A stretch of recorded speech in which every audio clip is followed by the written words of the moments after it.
Welcome to the first episode, Automate with Rob. My name is Robert Whitaker. In this series, we make automation simple and easy to understand. Let's first start off and look at a script. In this script, I have 4 variables, and each variable is assigned to a value.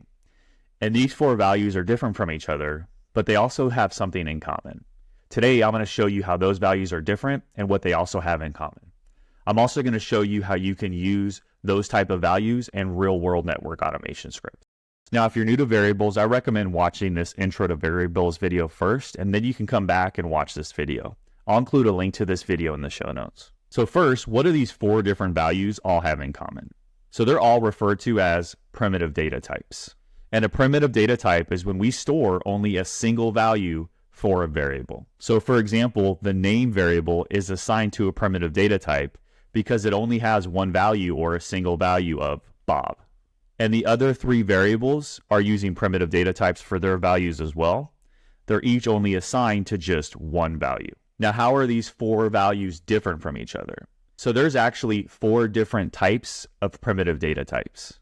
There are strings, integers, floats, and booleans. And these 4 different values are each a different primitive data type. So the first value is a string, the next value is an integer, the third value is a float, and the last one is a boolean. So let's look at the first type of primitive data type, a string. And a string is a value that is enclosed in either single quotes or double quotes. So in line 1, let's assign a variable to a string. We're going to create the name variable. We're going to assign it to a value of Bob. And notice the name Bob is inside of double quotes. And because the value Bob is inside of quotes, it's referred to as a string. The next kind of primitive data type is an integer. An integer is a positive or negative whole number. And a whole number is just a number without a decimal point. So in line 3, let's assign a variable to an integer. Let's create the age variable. We're going to assign it to a value of 43. And because the value 43 is a whole number with no decimal point, it's referred to as an integer. The next kind of primitive data type is a float. A float is a positive or negative number with a decimal point. So in line 5, let's assign a variable to a float. Let's create the weight variable, and we're going to assign it to a value of 176.5. And because it's a number with a decimal point, it's referred to as a float. And the final type of primitive data type is a Boolean. A Boolean can only have a value of true or false. And with a Boolean, the T in true and the F in false has to be capitalized. So in line 7, let's assign a variable to a Boolean. Let's create the male variable. We're going to assign it to a value of true with a capital T. And because it's a value set to true with a capital T, it's a Boolean. Now, one pro tip, in your script, you can use something called functions to print out the data type for a variable. And if you don't know what functions are, that's okay. Just think of them as like a tool that you can use in your script that allows you to perform a single task. So in this example, we're going to use the 2 functions or tools together. We're first going to use the type function to determine the data type of a variable. So let's say we want to use the type function to obtain the data type of the age variable. Now we're also going to use the print function, which allows us to print things out. So we're essentially going to use the type function and the print function together to accomplish a single task. And so the print function will enable us to print out the data type of the age variable that was obtained by the type function. So I'm now going to save the script. I'm then going to run the script, and there we go. We just confirmed the age variable is assigned to an integer. Next, let's look at primitive data types being used in real-world network automation scripts. So here's our script, and if you're new to Python, don't worry about understanding every line of code in this script. Instead, I just want you to understand the intent of this script and also to understand what type of values the variables are using in this script.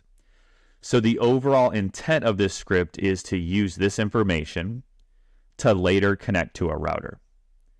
And then once we're connected to the router, we then want to run the show version command and print out the output of the command. Next, let's focus on variables and their values. So let's focus on the hostname, username, password, and the type variables. And I want you to carefully look at the 4 variables and attempt to answer the question. What type of primitive data types are these 4 variables assigned to?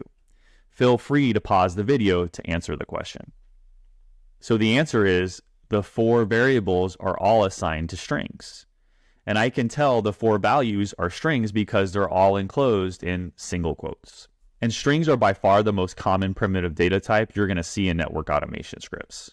And if you think about it, the intent of these values is to provide my script the information it needs to connect to a router. So I wouldn't enter those type of values as an integer, float, or Boolean. That wouldn't make any sense. So instead, we would enter this type of information in a string-like format. All right, so hopefully next time when you see a big, scary network automation script, you should be able to at least understand and notice when variables are assigned to primitive data types like a string, integer, float, or Boolean. Also, we talked about primitive data types, but there's something called non-primitive data types. And non-primitive data types allow you to assign one variable to multiple values. So if you're interested in learning about non-primitive data types, just leave me a comment and let me know. Also, if you want to continue learning Python, there's a lot of great Python tutorials that are free at Cisco U. And there's also the PRNE course at Cisco U, which is tailored to teach network engineers Python. I also teach several automation courses. We cover Python in these courses. So if you're interested in learning more about the courses, I'll put a link to the courses in the show notes. Also, feel free to connect with me on LinkedIn. I post my videos on there too. I'll put a link to my LinkedIn profile in the show notes. Also, if you like this video and want to see more of these videos in the future, please consider liking the video and subscribing to the channel. All right, that's all I have, everyone. I hope this was useful, and I appreciate you taking the time to watch this video. Thank you.